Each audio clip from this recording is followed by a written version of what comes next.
Assalamualaikum warahmatullahi wabarakatuh.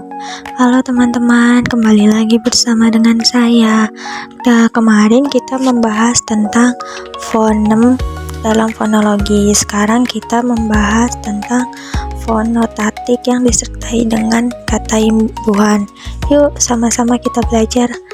Oke, kali ini pembahasannya tentang fonotatik. Fonotatik merupakan aturan tentang bunyi yang boleh dan tidak boleh muncul dalam suatu bahasa. Dengan kata lain, fonotatif itu menentukan bunyi yang bisa digabung dan bunyi apa yang terdengar aneh atau tidak wajar dalam bahasa Indonesia. Contohnya itu seperti kata batu, terdengar jelas kalau ini adalah benda. Jika kata batu menjadi betau, maka ia akan terdengar aneh dan itu melanggar aturan bunyi. Tidak ada kata Indonesia yang diawali dengan bt. Lanjut kepada materi selanjutnya, yaitu ada perpecahan kata dasar. Aturan fonotatif berlaku pada kata dasar, kata yang belum ditambahkan imbuhan. Jadi, setiap kata dasar harus punya susunan bunyi yang bisa diterima dalam bahasa Indonesia. Contohnya itu seperti kata maka, lupa, padi.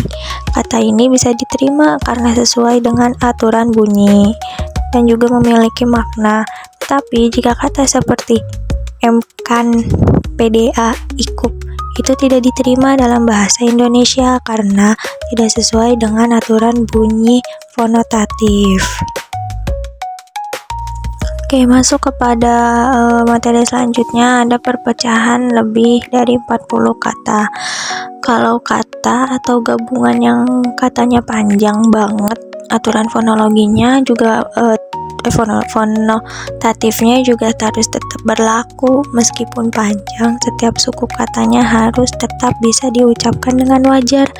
Contohnya seperti pertanggungjawaban. Kata tersebut masih bisa diucapkan secara lancar, tetapi jika disingkat atau bunyinya itu ditumpuk seperti pertanggungjawab, maka itu akan susah diucapkan dan setiap orang pun akan bingung cara membacanya atau mengucapkannya seperti apa. Masuk pada materi selanjutnya, ada perpecahan imbuhan asing.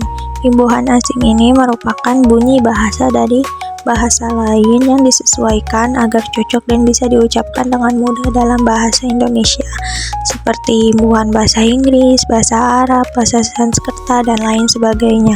Contohnya seperti kata antivirus, yaitu penggabungan kata imbuhan antara anti dengan kata virus yang memiliki arti lawan virus.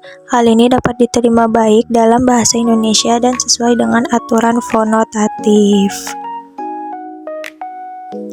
Masuk kepada materi selanjutnya, ada perpecahan imbuhan depan. Dalam perpecahan imbuhan depan, aturan fonotatif membuat bunyi imbuhan menyesuaikan dengan huruf kata dasar. Hal ini agar bunyi tetap nyaman saat diucapkan dan membentuk makna yang baru. Contohnya seperti memakai, penggabungan antara me dan pakai. Walaupun digabungkan yang P menjadi M, maka tidak dibaca dengan mepakai.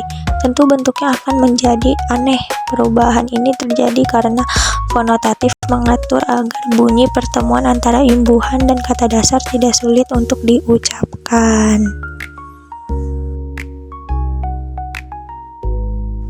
Oke, selanjutnya ada perpecahan imbuhan belakang. Kata imbuhan belakang memiliki beberapa penempatan.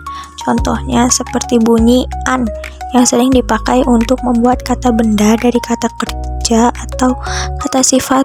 Contohnya seperti kata ajaran, yaitu penggabungan antara ajar plus an yang berawal dari kata ajar, yaitu kata kerja, lalu digabungkan dengan imbuhan an, maka menjadi ajaran. Hal ini dapat disimpulkan bahwa fonotatif pada imbuhan belakang menyesuaikan bunyi di akhir kata dan menjadi makna yang baru. Oke, materi selanjutnya ada perpecahan imbuhan depan dan belakang. Imbuhan depan dan belakang merupakan imbuhan yang ada di awal dan di akhir kata, sekaligus biasanya digunakan secara bersamaan untuk membentuk makna yang baru. Dihubungkan dengan aturan fonotatif agar aturan tentang bunyi kata supaya enak didengar dan terdengar wajar. Contohnya seperti kata pembuatan, yaitu ada penggabungan antara pem plus buat plus at. Tentu ini bunyi yang jelas dan mudah untuk dipahami.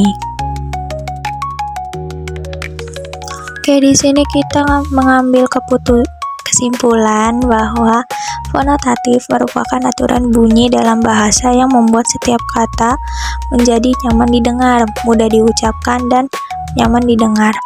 Aturan ini berlaku pada semua bentuk kata, baik kata dasar maupun kata berimbuhan.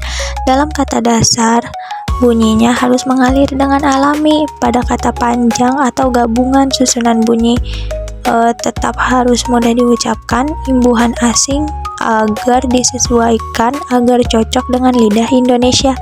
Imbuhan depan dan belakang pun diatur agar hasil akhirnya terdengar lancar. Dengan demikian, fonotatif memastikan semua kata dalam bahasa Indonesia, baik yang menjadi awalan, akhiran maupun gabungan keduanya, tetap terdengar alami dan tidak janggal diucapkan. Oke, mungkin cukup sekian dari saya. Kurang lebihnya mohon maaf. Wabillahi taufiq wal hidayah. Wassalamualaikum warahmatullahi wabarakatuh.